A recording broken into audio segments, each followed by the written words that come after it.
It started out as this project. We were gonna do this thing with dance and music and words. We were all gearing up towards this thing. And that has come and passed. It doesn't have, before it had this like, we were gonna do this, it's was structured.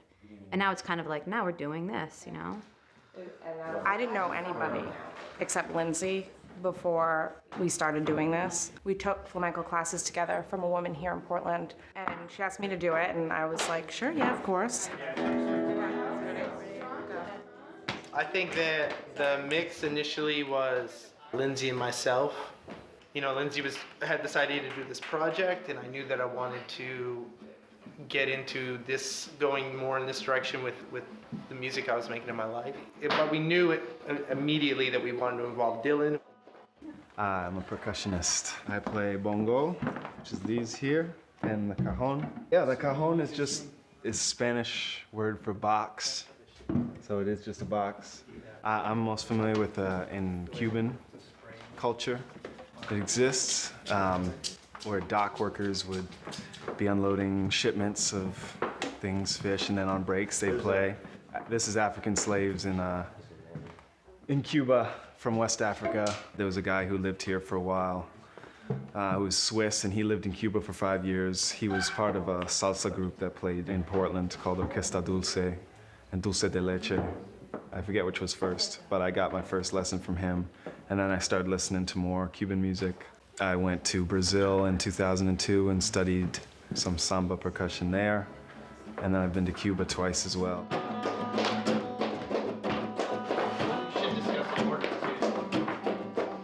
I think Leaf was really quick around there too, because kind of Leaf and I had talked off and on throughout Portland, and I really didn't know Leaf that well at all. But I knew that I thought that I wanted to play some music with him somehow. And this kind of came up at the same exact time. There's a lot that I'm still digesting with having these dancers around, but I'm balancing, focusing on my music. When I get comfortable enough with what I'm playing on the guitar, I find myself, this is the process so far. Maybe someday it'll change, but it's first the music, then I start reacting to them musically, to what they're doing. It's always developing, I don't know. Someday I'll write music off movement maybe, I don't know.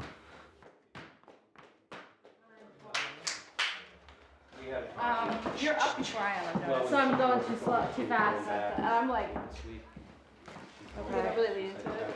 Okay. So I'm rushing it, and I'm doing this. Yeah, which I don't have to do, but it gives me an extra beat. I started in France, actually. I was living in France years ago. I was in the south of France, in Toulouse, so it's near the Pyrenees, and it was just full of flamenco studios and dancers, so I started there. And then kept going in Maine, basically, in New York and Boston a little bit. And then I finally got so into it that I wanted to go to the birthplace of it, and so I went to Spain, to Andalusia. I was in Sevilla. I studied at a school. It was like a center for flamenco. They had classes for dancers and singers and guitarists and cajon players and palmistas and palmeras. So I took dance and palmas, basically. I think that's all I took there. I made this myself, and it's pretty rough. Basically, a bass sound, sort of a slap, higher slap, and then sometimes a middle tone.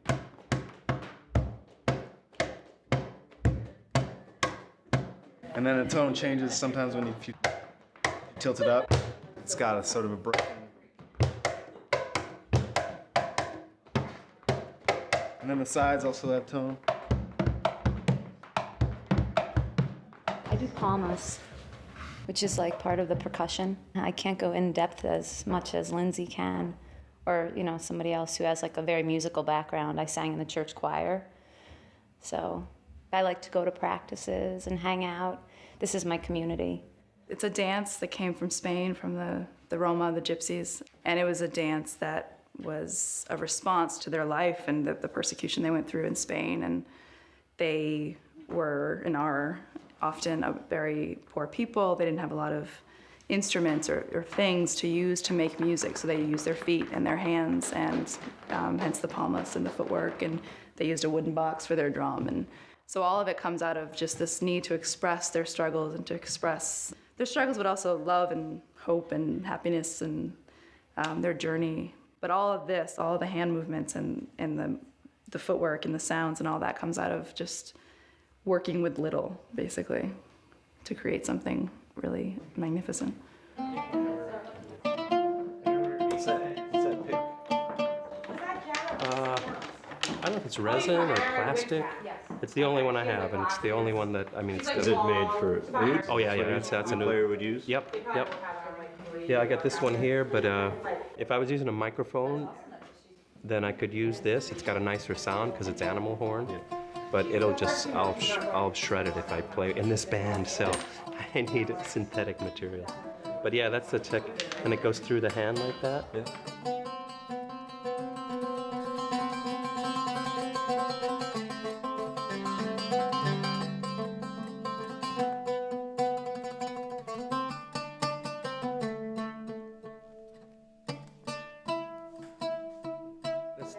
The oud, al-oud. Still in the Arab world, it's the main instrument, like piano is for us, I guess. I don't know how old, at least over 1,000 years old, that it's been in continuous use. I started playing guitar for belly dancers, which was a good thing in itself, and then through them I met Al Gardner, Alan Bardesbanian, who lived in Bath, and started taking lessons with him 13 years ago. So the belly dancers got me my first oud from Egypt, which was a tourist model, fell apart in 6 months, but that was a start.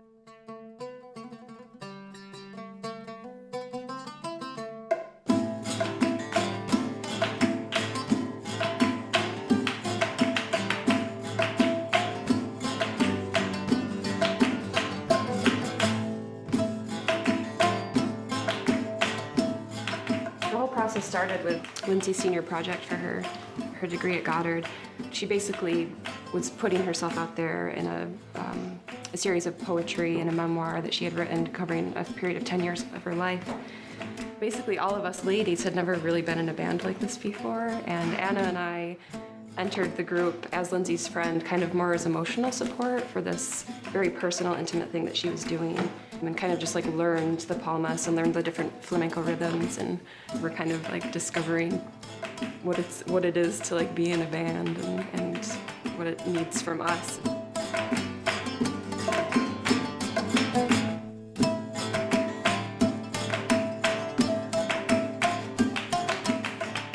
Process of recording a record right now. I don't know, I kind of viewed us as Palmeras, like, yeah, I can clap, this is fun. And then it became obvious after hearing the recording just how integral the palmas are in flamenco or flamenco-inspired music.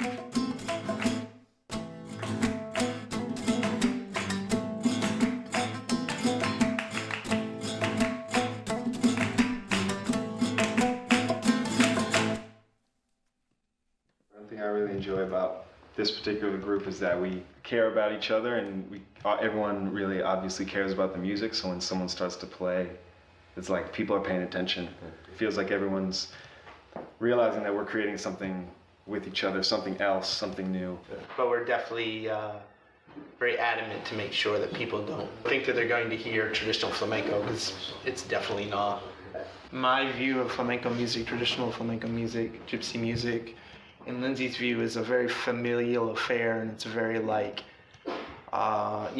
you're at the party and this is just going on, and it happens to be going on between these people, and you can't quite tell who's involved and who's not. We've oddly applied that to this. He really is like the band's baby. Like everybody loves him, and then he's normally asleep by now, so he's just having a hard time. It's worked out great so far. I was pregnant with him, I think, right around the time I started rehearsing with the group. And I told myself that if it didn't work out after he was born, staying with the group, that I just wouldn't do it. It's hard to believe, but it's been really easy. He normally will sleep in this during our practices, so if he's awake during the practices, he really loves to watch the dancing. Like either at home or in our rehearsals, I'll be clapping right here next to his head, and it's very calming for him. When he hears Chris's voice, he kind of like perks up, and it's easy for him to calm down with the music. And it's something, he's been hearing it in utero like his whole existence, so I think it's probably a really comforting sound and rhythm for him. So yeah, you feel better? Oh, you're okay. You're okay. Yeah. You're okay.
Yeah, we're in the middle stages right now of recording, as I think has been mentioned before. So, when you get in these stages of recording and you're not doing everything in 1 week straight, we're doing these things in sections, 3 days at a time.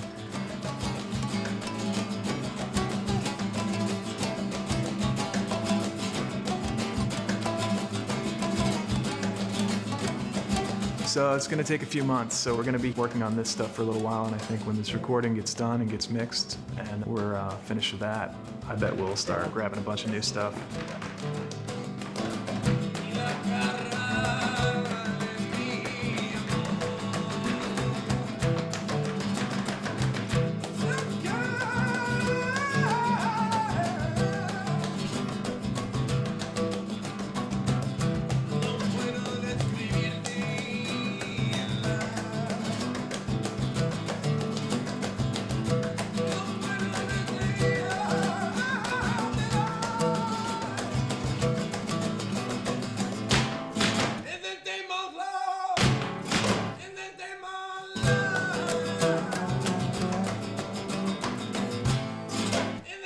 It was weird to be in the recording studio because, there's all these mics around and, it's just this weird thing. We're used to being in Lindsay's house or being in my house or being at Chris's house. We're having dinner, we're on couches and stuff. And this was all of this technical, different things to think about.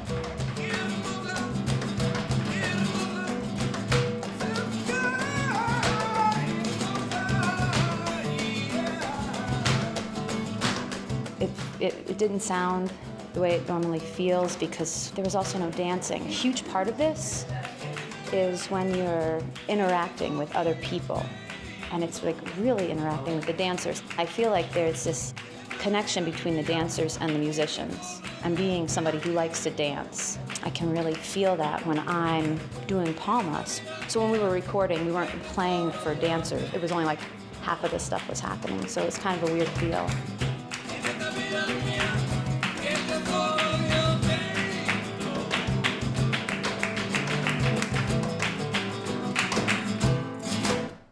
They're called palos, which are different styles of flamenco, and there are over 40 of them. Each palo is based on a rhythm, basically, and some of them are 12-count rhythms, and some of them are 4-count rhythms, some of them are 3-count rhythms. And we tend to stick with the 12 and the 4-count rhythms here, and it's just it's like the skeleton of that song or dance. There's definitely set footwork based on each palo, based on each style. When we choreograph, we use some of that stuff that we've learned in the past. We also make up our own. It just has to fit within the count, so within either the 12 count or the 4 count. We do a little bit of a rumba, which is based on a 2 or 4 count. So it's just the beat, basically, the rhythm. That would be the 12 count.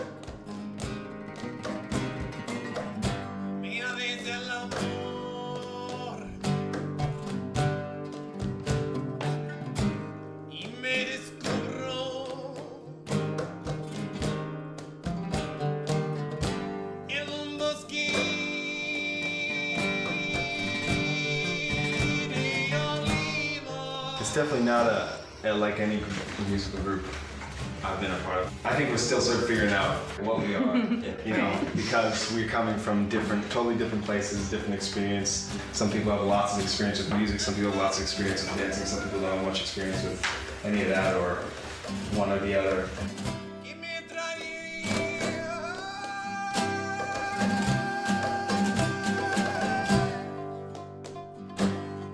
I think it's a new thing for all of us in a way, because I, as a dancer, had never worked with a live band or musicians on such a regular basis. There's that give and take of like making sure we're always listening to each other so that we know when they're speeding up and vice versa.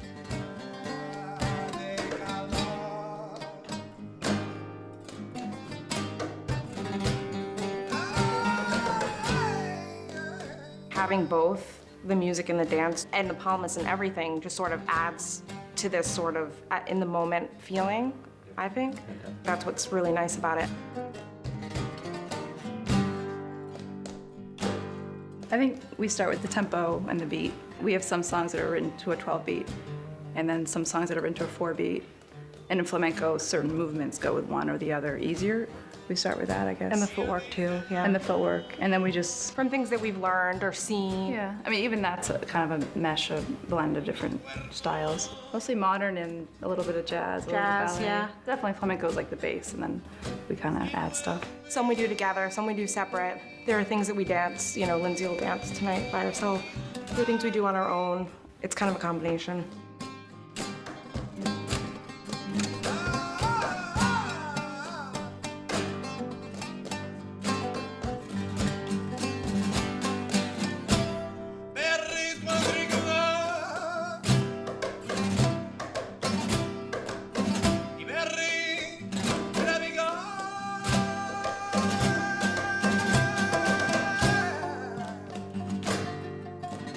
I think now playing with dancers, with you know, working with Lindsay and Megan, it feels different. I feel a great chemistry and synergy working with them. So.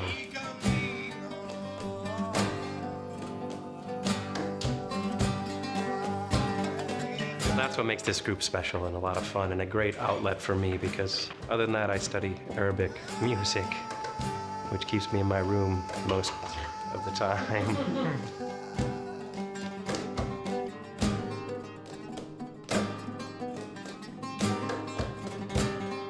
I also play the nai, bamboo flute, and blown flute.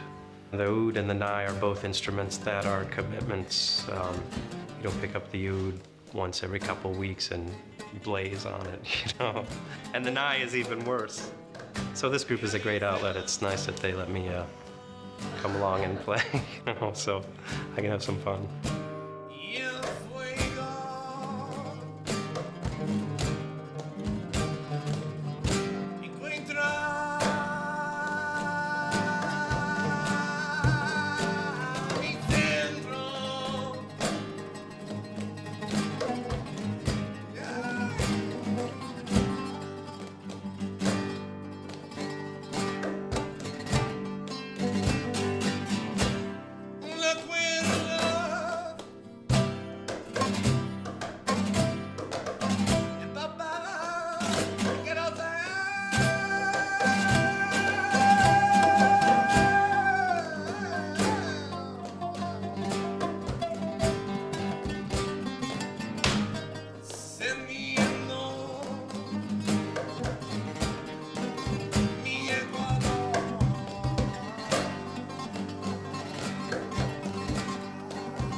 A lot of the music that I've been inspired by recently has what Chris is talking about. Flamenco has.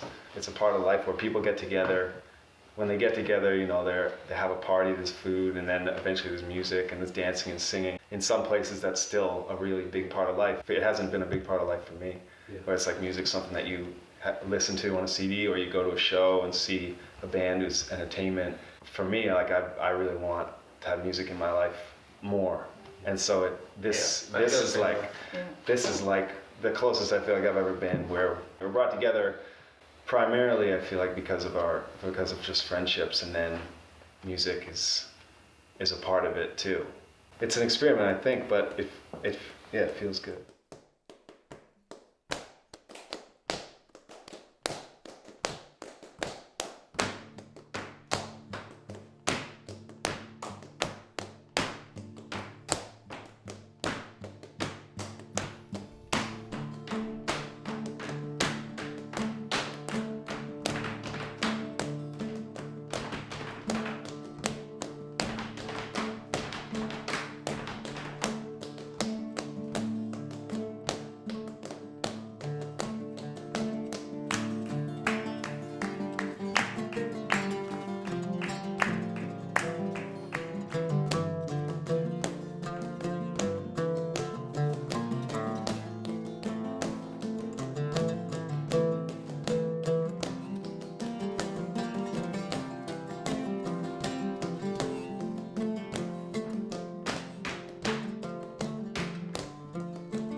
Eso es lo que